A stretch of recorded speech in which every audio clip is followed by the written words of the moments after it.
They thought they could cut off my water, just shut the valve, slap a notice on my door, and leave me to rot. But what they didn't know, I'm the man who built this neighborhood's utility grid. I laid the pipes. I wired the systems. I designed the very lifelines they take for granted. So when the HOA trespassed, destroyed my rain system, and fined me for surviving on my own land, I didn't fight back with lawyers. I fought back with the grid. And when I shut off the gas and power to their entire neighborhood, they didn't just panic, they begged. This isn't just a story about power. It's a story about who really controls it. I still remember the sound of the silence, the kind that presses against your eardrums like deep water. It wasn't the absence of traffic or birds, or the distant hum of sprinklers that woke me that Tuesday in early October. It was the absence of something far more intimate, the low constant heartbeat of water moving through the veins of my house. For 30 straight years, that soft, reassuring gurgle had been the first thing I heard every morning, the quiet proof that the world was still turning exactly as it should. On this morning, the house held its breath. I swung my legs over the edge of the bed, bare feet, meeting the cool oak floorboards Janice and I had refinished ourselves the summer before she got sick. The bedroom was dim, curtains still drawn, but the digital clock on the nightstand glowed 6:47 a.m. in steady red numerals. I shuffled to the kitchen the way I had 10,000 times before, flicked on the under-cabinet lights, and reached for the faucet out of pure muscle memory. The handle turned. Nothing came. I turned it harder all the way to the left, the stop with the little metallic click I knew by heart. Still nothing. Not a drip, not a sputter, not even the faint death rattle of air trapped in the line. Just a hollow, accusing emptiness that made the hairs on my forearms rise. My name is Ray Dawson, 63 years old. Widower. Retired senior systems engineer for the City of Willow Creek Department of Public Utilities. 31 years designing, mapping, repairing, and occasionally rebuilding the invisible circulatory system that keeps modern life alive. Water mains, sewer lifts, natural gas regulators, high-voltage feeders. I have held the blueprints of this county in my head since before most of the people in this neighborhood were born. I have stood in pouring rain at 3 a.m. rerouting power around downed lines so hospitals stayed lit. I have crawled through mud-filled vaults to keep entire subdivisions from freezing in January. And now, in my own kitchen, in my own house, the water was gone. A slow, precise rage began to uncoil in my chest, colder than the tile under my feet. I live at 1827 Pinecrest Lane, a modest 1974 brick ranch on the western fringe of Willow Creek Estates. The house is nothing flashy: 3 bedrooms, 2 baths, original hardwood, under 20-year-old carpet, a single-car garage filled with tools most people have never heard of. After Janice passed 5 years ago, the rooms grew quieter, the evenings longer, the coffee pot smaller. The only real change I ever made was in the backyard. 10 years ago, I installed a fully permitted grandfathered rainwater harvesting system. 2 150-gallon polyethylene tanks, UV sterilization, triple filtration, a whisper-quiet demand pump, and a concrete pad poured level to a 1/16 of an inch. It sits behind a screen of river birch and climbing roses Janice planted the year we moved in. The system has kept me completely off municipal water since 2014. Legal. Inspected annually. Signed off by the county, the state, and the EPA. I stepped out onto the back porch, mug of yesterday's reheated coffee in hand. The air carried the sharp metallic bite of coming frost and the resinous breath of the pine windbreak behind the fence. Dawn was only just beginning to bleach the sky from indigo to pearl. My garden looked exactly as it had the night before, rows of kale standing proud, heirloom tomatoes still clinging to their stakes, the rosemary and thyme releasing their perfume every time the breeze shifted. Then I saw the tanks. The main 3-inch PVC feed line lay on the ground like a severed artery sliced clean in the 2 places. Bright white inner wall gleaming against the dark concrete. A puddle the size of a dinner plate had already soaked into the pad, carrying with it the faint chlorine scent of the UV-treated water I'd stored all summer. Someone had come in the dark, vaulted the 6-foot cedar fence, and taken bolt cutters, or worse, to a system that had never hurt a soul.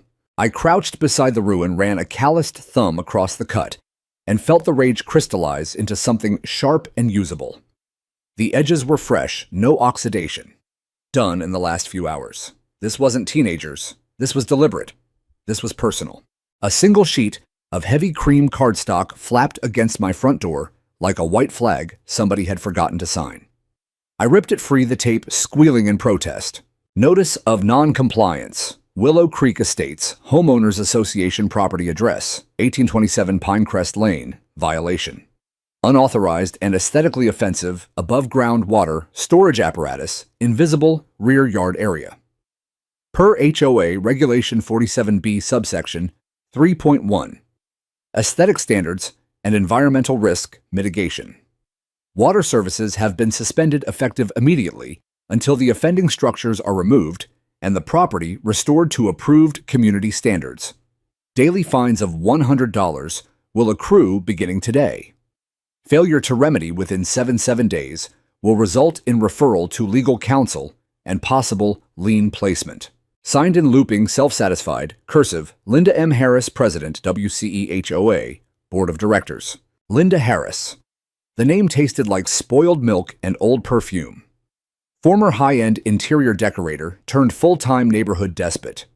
The woman who once made Mrs. Jefferson repaint her front door 3 times because the shade of beige was psychologically disruptive to passing motorists.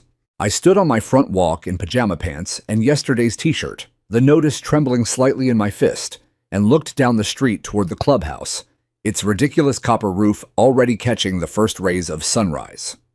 Somewhere inside that building, Linda was probably sipping a skinny latte, congratulating herself on another successful enforcement action. They thought they were dealing with a harmless retiree who would fold at the first official-looking letter. They had no idea they had just cut the water of the one man in Willow Creek who still held every master key, every original plat, every forgotten override code to the infrastructure running beneath their manicured lawns. I folded the notice once, twice, 3 times, until it was a hard little square, and slipped it into my pocket like a live round. The war had started without ceremony, without warning, without even the courtesy of a knock, and I was wide awake now. Let the games begin. I didn't slam a single door. I didn't curse out loud. I didn't even raise my voice. Men who spent 3 decades crawling through flooded vaults and talking down panicked mayors during blackouts learned to keep the fire on a very low, very steady flame. I closed the front door softly, the click of the deadbolt sounding louder in the stillness than any shout could have. In the kitchen, I set the folded notice on the table like evidence at a crime scene, then poured the last of yesterday's coffee into a mug that still had Janice's lipstick ghost on the rim. The liquid was black and bitter, but it tasted like fuel. I drank it standing up, staring out the window toward the HOA clubhouse, its ridiculous copper roof glinting like a smug crown in the rising sun. They had come onto my property at night. They had trespassed. They had destroyed private legal inspected infrastructure. All because 2 plastic tanks offended Linda Harris's idea of curb appeal. I set the mug down with deliberate care, walked to the garage and flipped on the single fluorescent tube that still worked. The space smelled of motor oil, sawdust, and the faint metallic tang of old copper fittings. Along the far wall hung the shadow board I'd built in 1996, every wrench, every valve key, every specialty tool labeled in Janice's neat handwriting. My eyes moved past them to the locked steel cabinet in the corner, the one nobody in the neighborhood knew existed.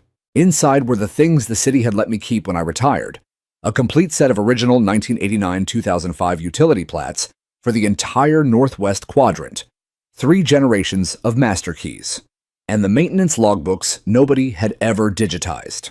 I pulled out the binder marked Willow Creek Estates, original grid and emergency fallbacks. The cover was cracked red leather edges, soft from decades of use.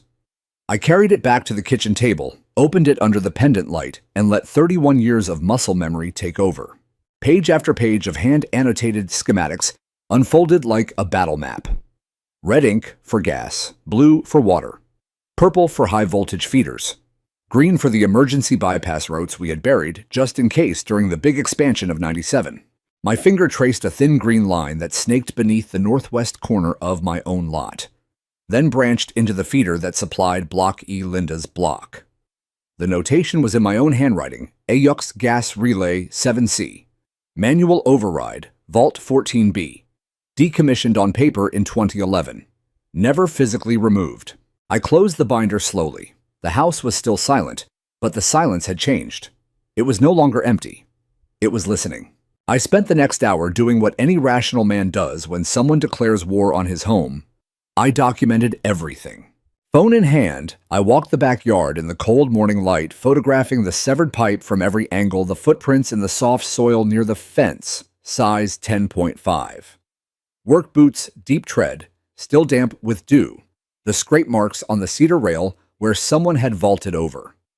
I shot video of the tanks, the pump house, the county inspection stickers still gleaming on the UV unit, time-stamped, GPS tagged, uploaded to a private cloud folder titled Insurance, Do Not Delete. Then I typed a short, very polite email and attached every photograph. To board at Willow Creek State HOA.org. Laura.Briggs at Briggs Property Law. Building.inspector at City of Willow Creek.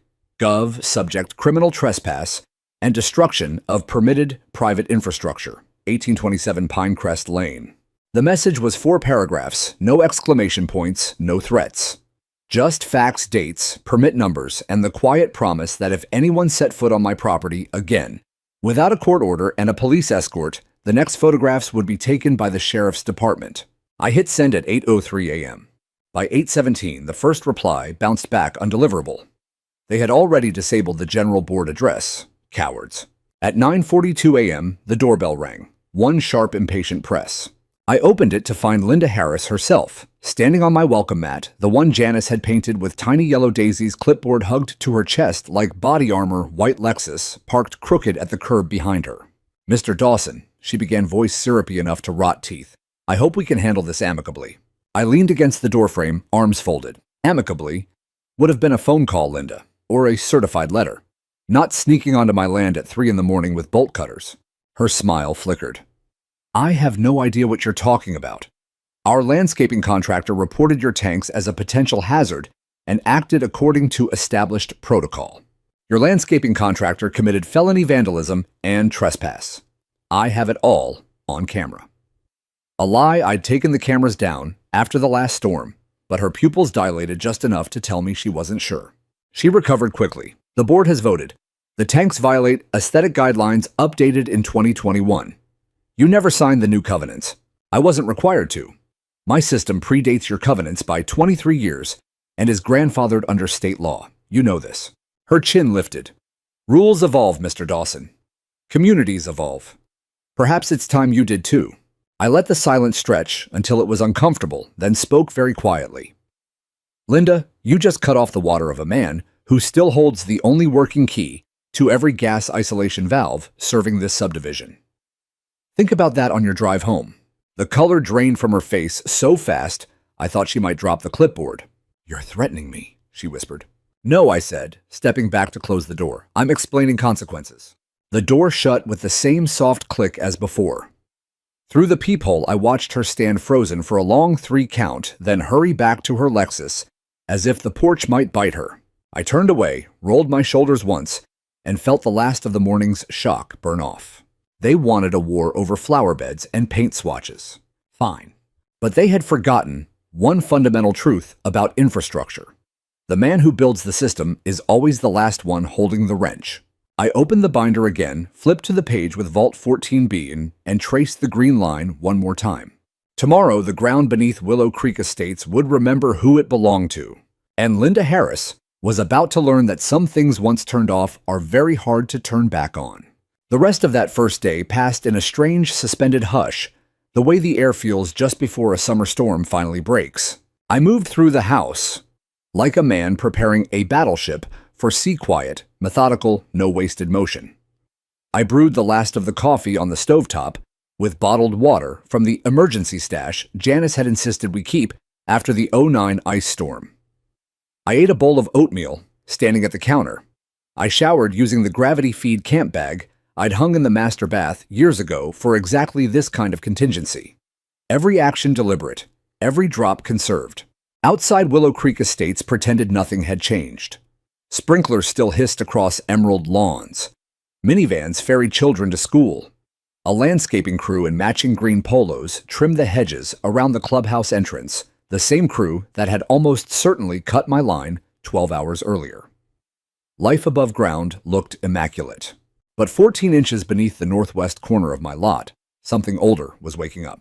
At 2:17 p.m., the doorbell rang again.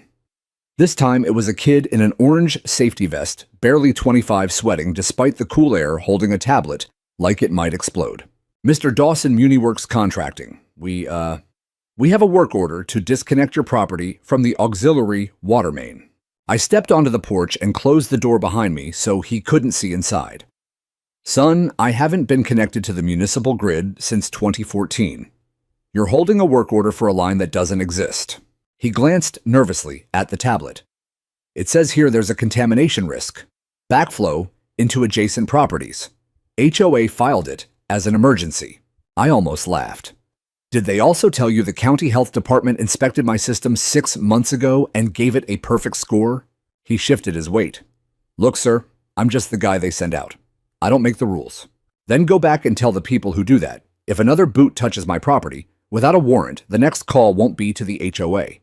It'll be to the sheriff, the State Utilities Commission, and every news station between here and the Capitol. Clear." He swallowed hard, nodded, and practically jogged back to his truck.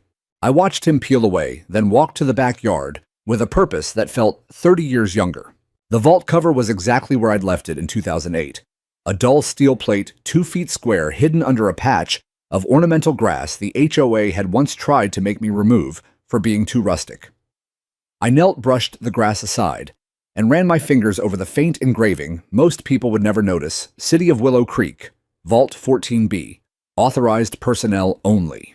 From my pocket, I drew the key I had carried every workday for 27 years. Brass worn smooth in places heavier than it had any right to be. Janice used to call it my Excalibur. I slid it into the lock. 1/4 turn left, then a firm lift. The lid came up with a sigh of cold, dry air that smelled of earth insulation and faint natural gas. 6 rungs down a steel ladder deposited me in a chamber no larger than a walk-in closet.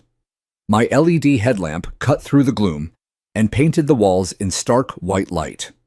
Everything was exactly as I'd left it the last time I'd inspected it for the city, dust-covered but intact.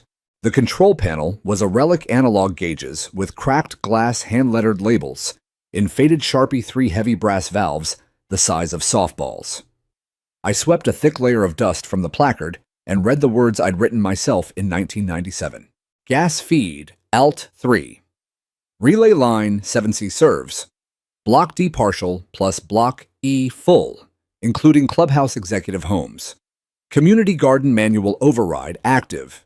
Do not adjust without authorization. I rested my palm on the primary bypass wheel. It was cold stiff from disuse, but when I leaned my weight into it, the valve turned with a low metallic groan that echoed up the ladder like a warning from the underworld. Not a full shutoff, not yet. Just a quarter turn. Just enough to drop pressure by 15% across the entire eastern half of the subdivision. Enough to make furnaces sulk. Enough to make water heaters throw tantrums. Enough to remind every resident who never thought about the pipes under their feet that those pipes still answered to someone. I climbed back out, lowered the lid until it seated with a soft thunk, and scattered fresh grass clippings over it until it vanished again. Then I stood in my backyard, hands on my hips, and looked toward Block E. Somewhere in one of those oversized houses, Linda Harris was probably planning her next newsletter about holiday light wattage limits. She had no idea that the first tremor had already begun rolling through the ground she thought she owned. I went inside, poured myself a finger of the good bourbon Janice and I had saved for anniversaries, and raised the glass to the empty kitchen. "To consequences," I said quietly. Then I sat on the porch and waited for the sun to go down and the phones to start ringing. I spent the rest of that afternoon doing the most ordinary things a man can do when he has just declared war on an entire neighborhood. I trimmed the hedges with the electric clippers running off my own solar-charged battery bank, of course. I swept the garage. I fed the cardinals that still came to Janice's old feeder, even though she wasn't here to refill it anymore. I watered the tomatoes by hand from the last of the stored rainwater, letting each plant drink slowly while I whispered apologies for what was coming. Normal life on the surface, a quiet surgical countdown underneath. At 5:42 p.m., exactly, I remember because I was watching the second hand on the kitchen clock Janice bought in Santa Fe in 1998, the first sign arrived. A white HOA maintenance van eased down Maplewood Court, moving slower than traffic ever moved in Willow Creek. Two men in navy coveralls stood in the bed, one holding a pressure gauge, the other scratching his head at a brass marker post that hadn't been opened since the Clinton administration. From my porch rocker, I could see the gauge needle twitching like a nervous dog. They tapped it, shook it, looked at each other. One pulled out a phone and started punching numbers. I sipped lukewarm coffee and smiled into the cup. By 6:00 p.m., the neighborhood app lit up like a Christmas tree somebody had just kicked. Linda Harris, President, Attention Residents. We are aware of a temporary fluctuation in gas pressure affecting parts of Block E. Our licensed contractor is on site and investigating. This appears to be a routine metering issue and will be resolved shortly. Please refrain from speculation or unnecessary alarm. Translation: they had no idea what was happening and were already terrified of the questions. At 6:18 p.m., my doorbell rang for the third time that day. Linda stood on my mat again, but the performance had slipped. Hair not quite as perfect. Lipstick slightly smudged. Clipboard clutched so tightly the plastic cover creaked. Mr. Dawson, she began, voice pitched half an octave higher than this morning. There seems to be a utility matter affecting several homes. I leaned against the frame exactly as I had 12 hours earlier. Funny. I'm experiencing a utility matter myself. Someone severed my water line. She ignored that. Furnaces are cycling on and off. Water heaters won't ignite. Residents are concerned. Residents should be concerned, I said.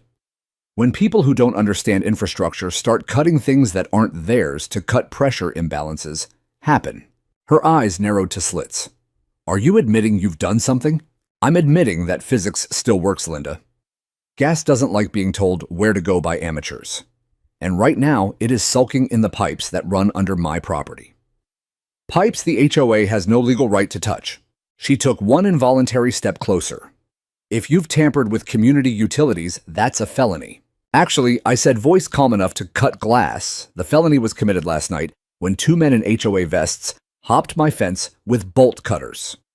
I have photographs, timestamps, footprints, and a very patient lawyer. I watched the color drain from her face for the second time that day. You're bluffing, she whispered, but the tremor in her voice betrayed her. No, Linda. I'm being precise. You started this with a criminal act. I'm simply allowing the natural consequences to unfold. When you're ready to restore my water and admit what you did, the pressure will stabilize. Until then, Block E gets to learn what 50-year-old infrastructure sounds like when it's unhappy. I started to close the door. She actually put her hand on it, first time I'd ever seen Linda Harris touch anything that might chip a nail. People have children, she hissed. Elderly parents. You'd punish them for a rule violation. I'm not punishing anyone, I said gently. You are. Every minute you refuse to fix what you broke, another furnace clicks off. Another hot water tank throws a fault code. Another family learns exactly how much power you never actually had. I removed her hand from my door as politely as if I were helping her with a heavy grocery bag. Good night, Madam President. The door shut. The deadbolt slid home with its familiar soft snick. Through the peephole, I watched her stand frozen for a long moment, then spin on her heel and march back to the idling van. The driver was on the phone gesturing wildly. I could read his lips from 50 feet away. I don't know what's wrong. The pressure just keeps dropping. I turned away from the door, walked to the kitchen, and poured myself another finger of bourbon. Outside, the first porch lights of evening flickered on across the subdivision electricity, still fine for now. But in the maze of pipes, 14 inches beneath the lawns, a slow, patient squeeze had begun. And it was only Tuesday. Night settled over Willow Creek estates like a heavy wool blanket pulled too tight. The temperature dropped fast once the sun vanished behind the pines. October air sharp enough to bite through sweaters. By 8 o'clock, the first real complaints started rolling in on the neighborhood app, no longer wrapped in Linda's polished PR.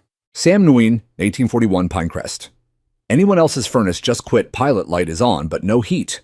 Carol Jennings, 1902 Maplewood. Hot water heater keeps locking out. Error code F17. Kids are shivering. Trevor Whitcomb, yes. The HOA compliance secretary himself, same issue here. Contractor says pressure is now below minimum ignition threshold. They're working on it. I sat on the couch in the dark phone screen, the only light in the living room, watching the messages cascade one after another. Every new post was a pebble, In an avalanche, I had started with 1/4 turn of a brass wheel. At 8:47 p.m., the doorbell rang again, 4 sharp, angry presses this time. I opened it to find Sam on my porch, breath fogging in the cold, wearing a fleece jacket zipped to his chin, and holding a flashlight like a club. "Ray," he said without greeting my wife, "just put the kids to bed in coats. The thermostat says 58 and dropping." I know we haven't talked much since, well, ever. But if you know anything about what's happening, please. Sam was a decent guy. Software engineer, worked from home, kept his lawn exactly 2.75 inches year-round to avoid fines. His wife had been on the HOA social committee until she quietly resigned last year. They had never openly crossed Linda, but they had never openly helped me either. I stepped aside. "Come in. Shut the door before the heat escapes." He hesitated, then crossed the threshold. I closed the door and flicked on one lamp, just enough light to see faces. Sam looked around the dim living room, the old recliner with Janice's Afghan still draped over the arm, the stack of utility binders on the coffee table, the half-empty bourbon glass catching the lamplight like amber fire. "Ray, people are saying it's you." "People are right," I said quietly. He exhaled hard, a white plume in the cold air leaking from his lungs. "Jesus." "Why?" "Because this morning someone came onto my property, in the dark, and destroyed a legal water system I spent 10 years building. Because the same people who did that now want to pretend they're victims when the grid they never understood starts to bite back." Sam rubbed a hand over his face. "Look, I get it. Linda's a bully. We've all paid stupid fines. But my daughter has asthma. Cold air sets her off." The guilt hit low and hard, the way it always does when innocents get caught in the crossfire. I hadn't turned the valve another inch since that first quarter turn, but the pressure was still bleeding off slowly, the way a punctured tire doesn't collapse all at once. I met his eyes. "Sam, I didn't start this to hurt kids. I started it to make the people who think rules are weapons feel what it's like when the real world pushes back. But I'm not a monster." I walked to the kitchen, opened a drawer, and pulled out a printed sheaf of papers, my original permits, the county inspection reports, the photographs of the severed pipe, and a single sheet titled HOA Violations, documented. "Take these," I said, handing them over. "Make copies. Pass them around, quietly. When people understand exactly who cut whose lifeline first, the conversation changes." He stared at the stack like it was radioactive. "Ray, if you can fix the heat tonight." "I can," I said, "but I won't. Not until the board admits what they did and restores my water. Tonight is the lesson. Tomorrow can be the correction."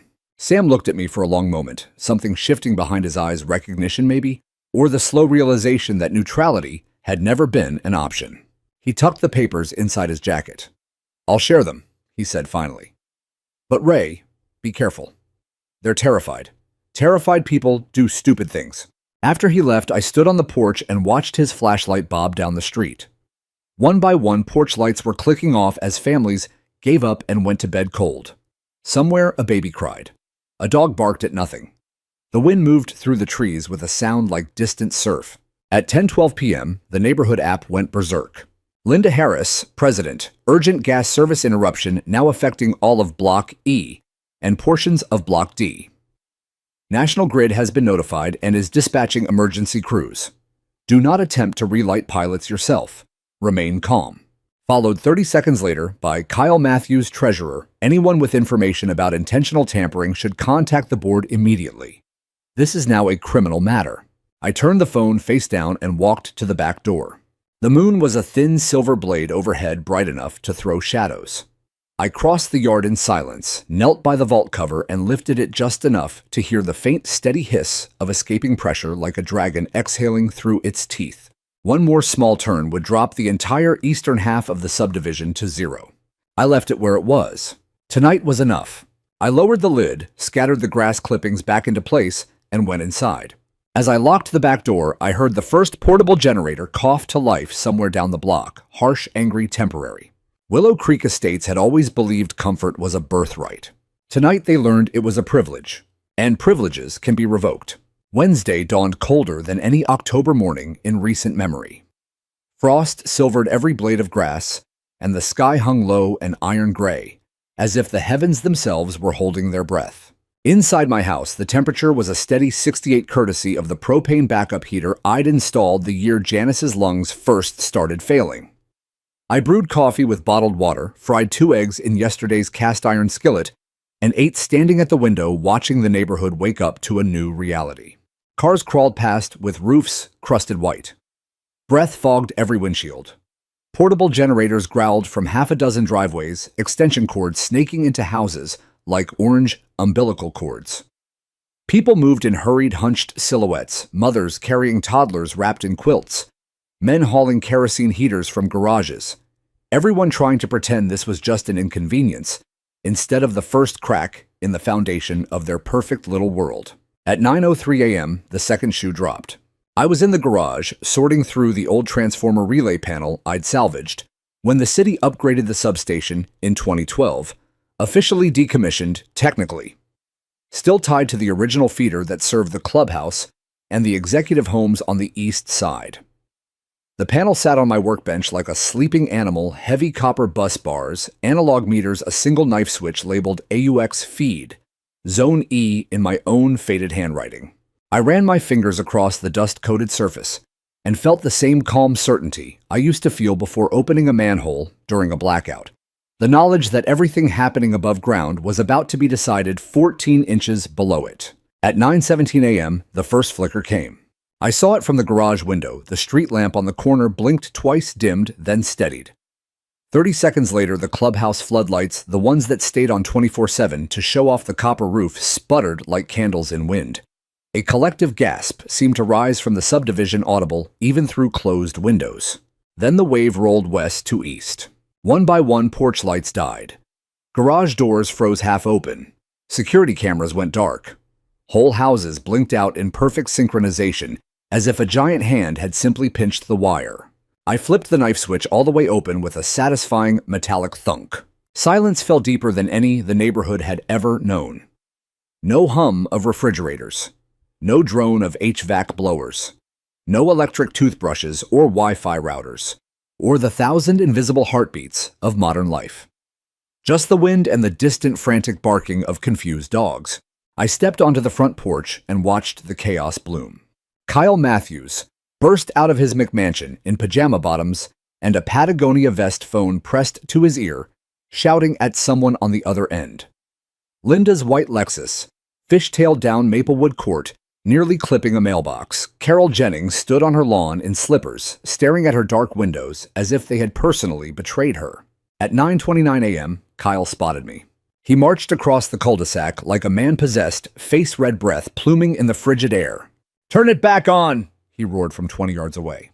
I stayed on my porch, hands in my pockets, voice calm. "Turn what back on, Kyle?" "You know exactly what. The power, the gas, everything. People are freezing." Funny I called back loud enough for the growing cluster of neighbors to hear that's what I said yesterday when someone cut my water. But nobody seemed to care then.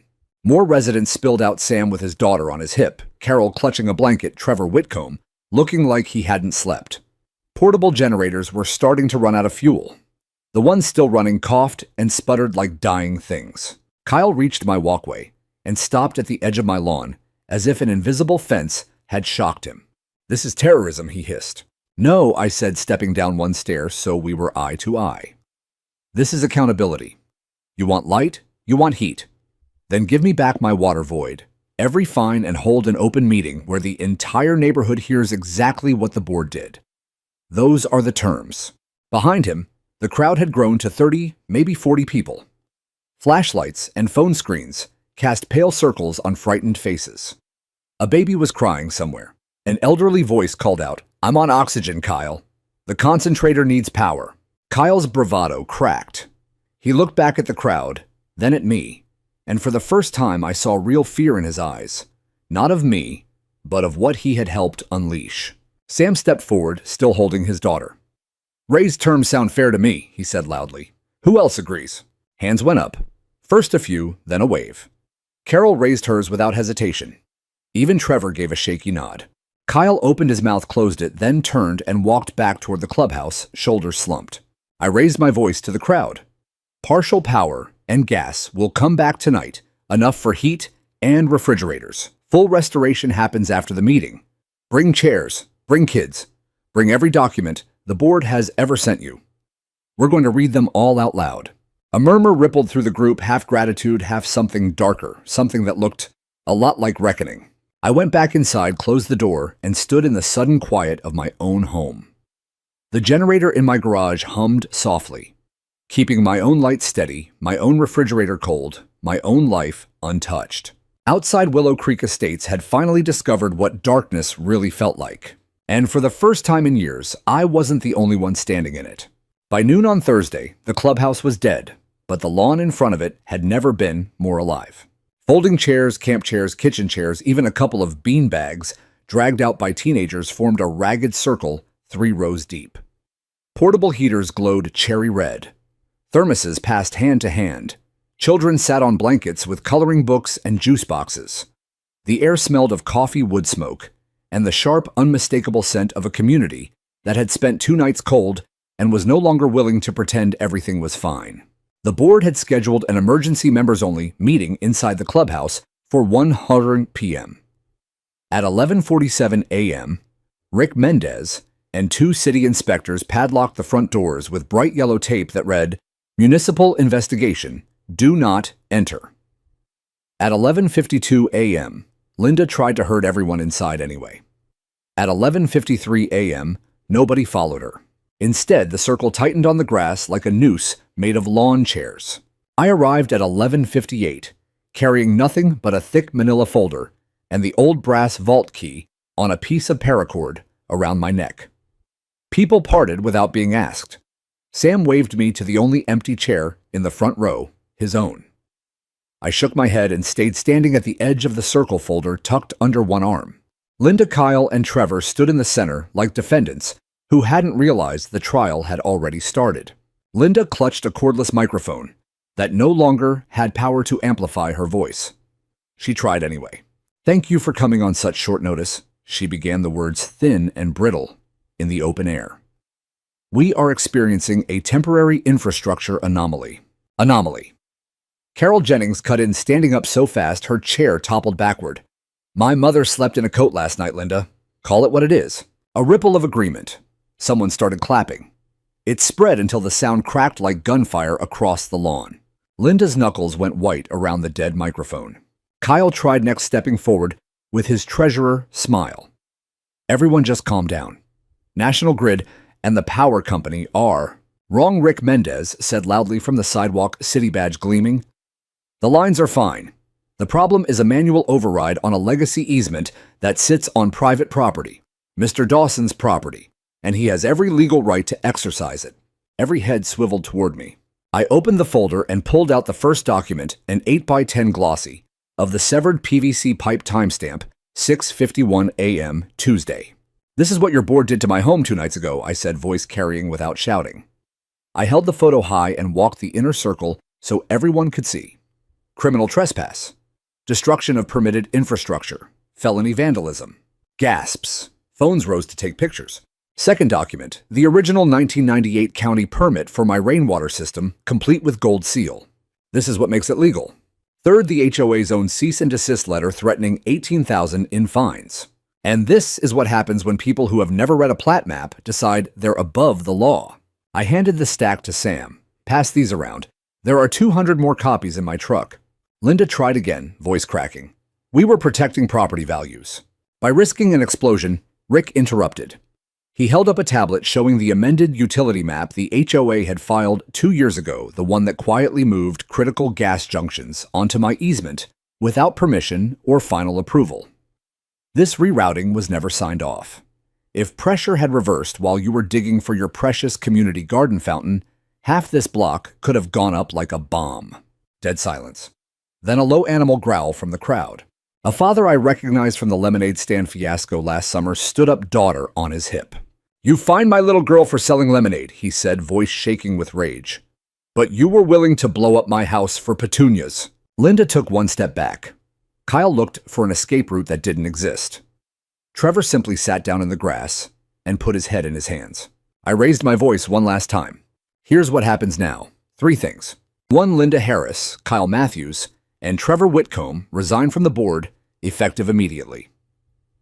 2, Every fine ever issued under the 2021 Covenant rewrite is voided tonight. 3. We hold a new election next Saturday, open to every resident with full financial disclosure and term limits written in stone. I paused, letting the cold sink in. Or the power stays off until the county finishes its investigation. Your call. For 10 full seconds, nobody breathed. Then Carol Jennings stood. I accept the terms. Sam stood next, seconded. Hands shot up around the circle like a wave. 50, 100 more. Even people I'd never spoken to. Even the ones who used to glare at my ugly tanks. Linda looked around the circle, searching for a single friendly face. There were none. She dropped the dead microphone. It thudded softly in the grass.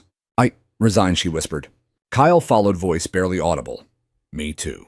Trevor just nodded, already defeated. Someone started clapping again. This time it wasn't angry. It was the sound of chains falling off. Sam walked over and handed me the brass key on its paracord. Welcome to the new board, Mr. Chairman, he said with a tired grin. I looked at the key, then at the circle of neighbors, cold, exhausted, furious, and finally free. I slipped the cord over my neck. Partial power comes back in 1 hour, I said. Full restoration after the resignations are notarized, and the fines database is wiped clean. Meeting adjourned.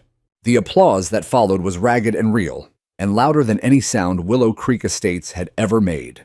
I walked home through the circle that parted for me like I was Moses, and the frost was the Red Sea. Behind me, 3 former tyrants stood alone in the center of the lawn, while the neighborhood they had ruled with clipboards and terror began, for the first time in years, to breathe. 3 days after the lawn tribunal, the frost finally broke, and a weak, watery sun climbed over Willow Creek Estates like it was apologizing for everything it had witnessed.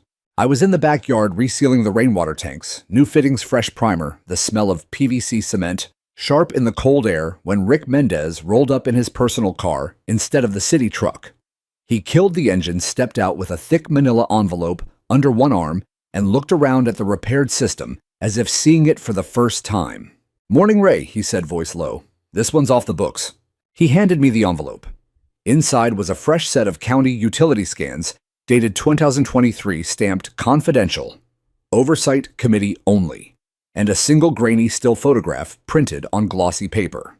The scans showed every gas, power, and wastewater reroute the HOA had quietly filed over the past 4 years. Bright red highlighter traced the new paths lines that now crossed my property line in 3 separate places. Junctions that had been moved without final city sign-off valves that sat directly beneath Linda's prized rose garden and Kyle's 3-tier water feature. The photograph was time-stamped 03:14 a.m. Tuesday, the night my water died. Security camera from 1909 Maplewood. 2 figures in navy HOA vests, one holding bolt cutters, the other shining a red lens flashlight on my back fence.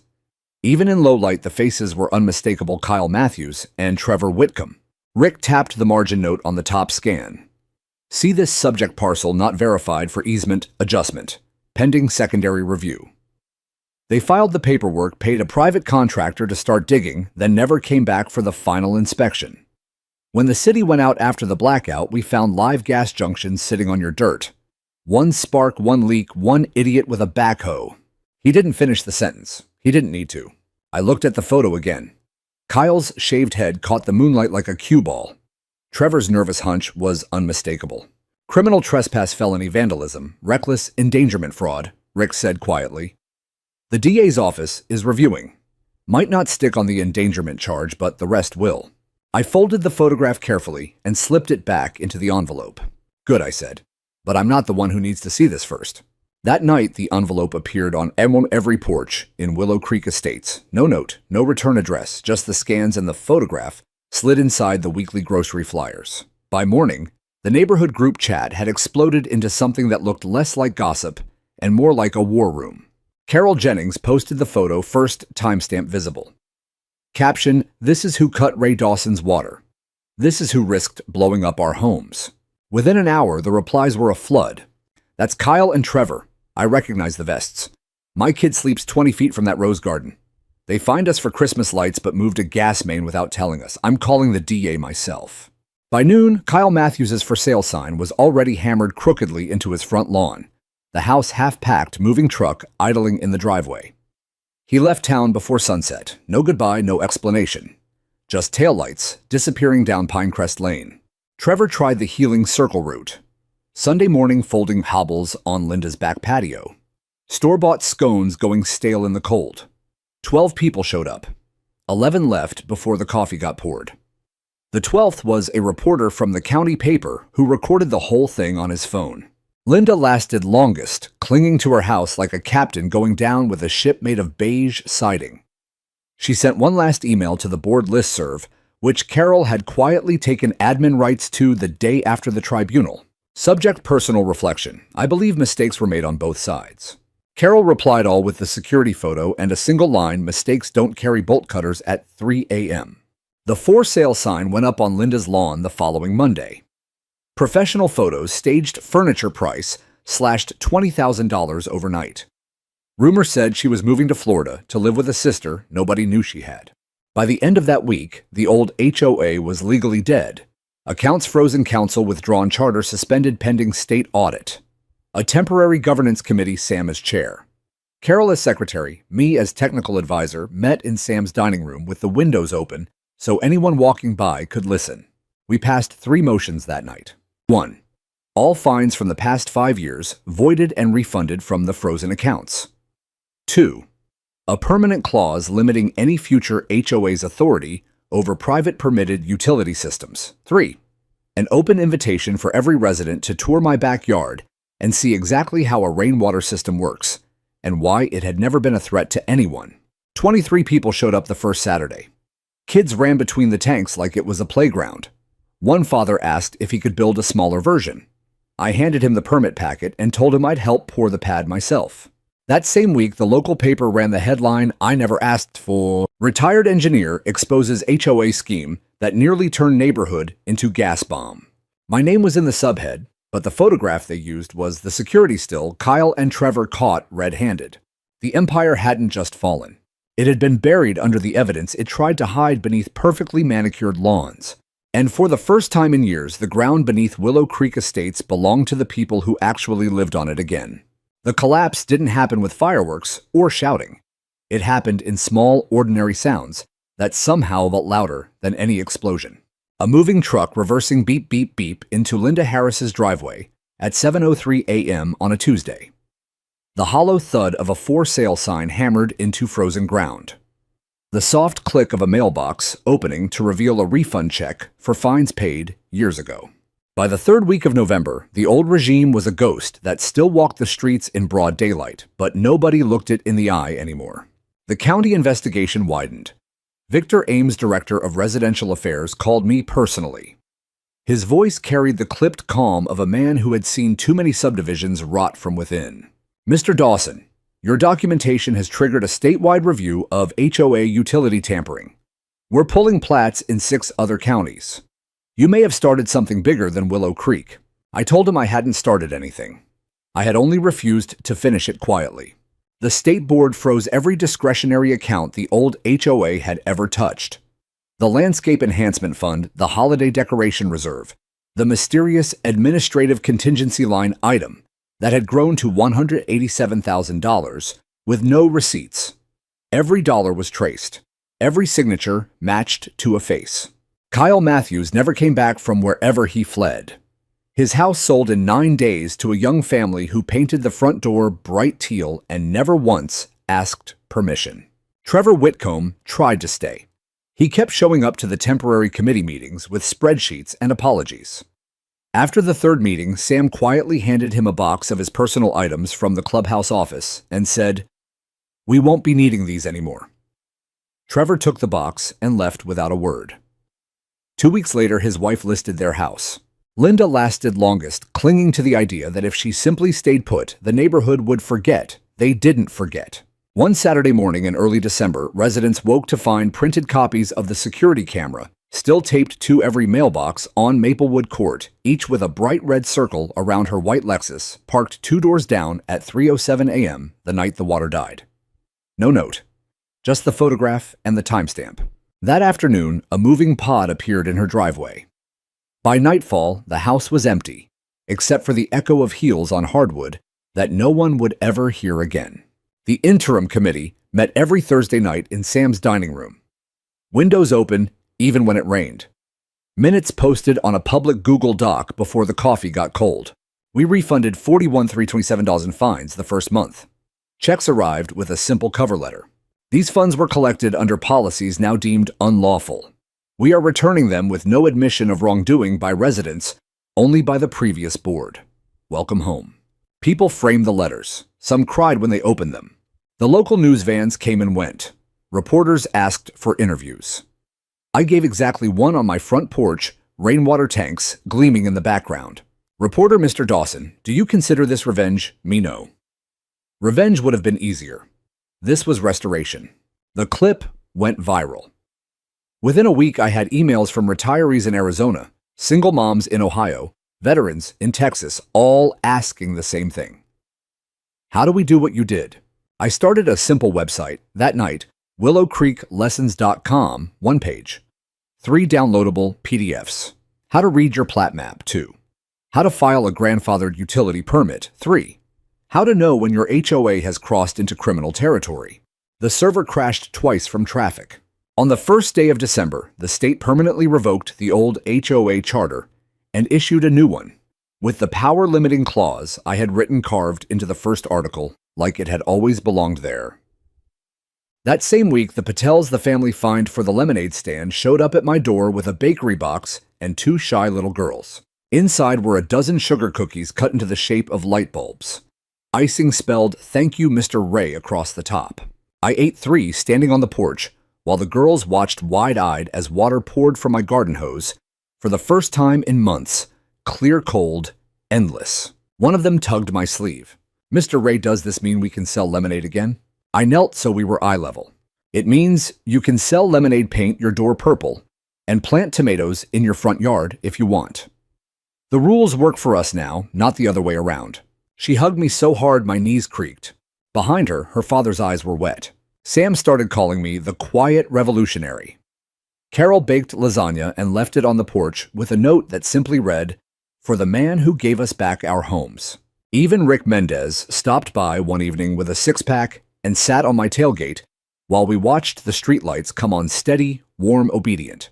"You know," he said, twisting the cap off a beer, "the city's naming the new training module after you. The Dawson Protocol, how to spot illegal utility tampering before it kills somebody." I laughed until my ribs hurt.